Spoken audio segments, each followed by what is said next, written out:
আমি doctor Faisal Ahmed, consultant diabetology, global specialized hospital.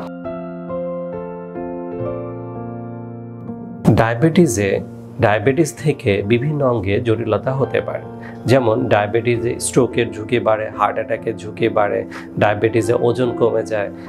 এর পাশাপাশি ডায়াবেটিস থেকে চোখেও নেগেটিভ ইফেক্ট পড়ে।